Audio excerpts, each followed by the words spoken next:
नमस्कार दोस्तों, मैं शिवानी वर्मा लोकगीत चैनल में आप लोगों का स्वागत है। दोस्तों, आज मैं सुनाऊंगी बहुत ही प्यारा कहरवा नाच गीत है, तो आप लोग ज़रूर सुने। और ये गीत आप लोगों को अच्छा लगे तो आप लोग ज़रूर प्यारा सा कमेंट करके बताइए। तो आइए ये कहरवा नाच गीत आप लोग सुने। नजर लागी राजा तोहरे बंगले पे, नजर लागी राजा तोहरे बंगले पे, नजर लागी राजा तोहरे बंगले पे, तोहरे बंगले पे हो, तोहरे बंगले पे नजर लागी राजा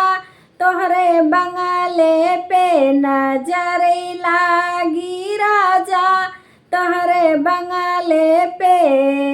जो मैं होती राजा बन की कोयलिया, जो मैं होती बन की कोयलिया, बन की कोयलिया हो, बन की कोयलिया कुहू की रहती राजा तोहरे बंगले पे, कुहू की रहती राजा तोहरे बंगले पे, नजर लागी राजा तोहरे बंगले पे, तोहरे बंगले पे हो, तोहरे बंगले पे नजर लागी राजा तोहरे बंगले पे, नजर लागी राजा तोहरे बंगले पे। जो मैं होती कारी बदरिया,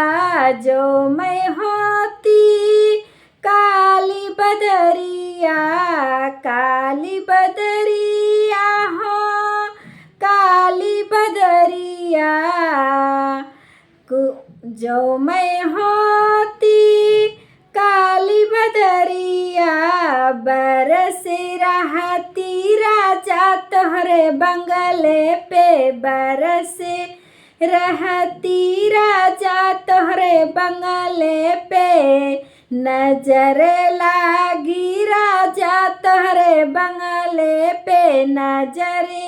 लागी राजा तोहरे बंगले पे, तोहरे बंगले पे हो, तोहरे बंगले पे नजर लागी राजा तोहरे बंगले पे, नजर लागी राजा तोहरे बंगले पे। जो मैं होती राजा तोहरी दुल्हनिया, जो मैं होती राजा तोहरी दुल्हनिया, तोहरी दुल्हनिया हो, तोहरी दुल्हनिया मटकी रहती राजा तोहरे बंगले पे, मटकी रहती राजा तोहरे बंगले पे, नजर लागी राजा तोहरे बंगले पे, नजर लागी राजा तोहरे बंगले पे, तोहरे बंगले पे हो, तोहरे बंगले पे, तोहरे बंगले पे हो, तोहरे बंगले पे नजर लागी राजा तोहरे बंगले पे, नजर लागी राजा तोहरे बंगले पे।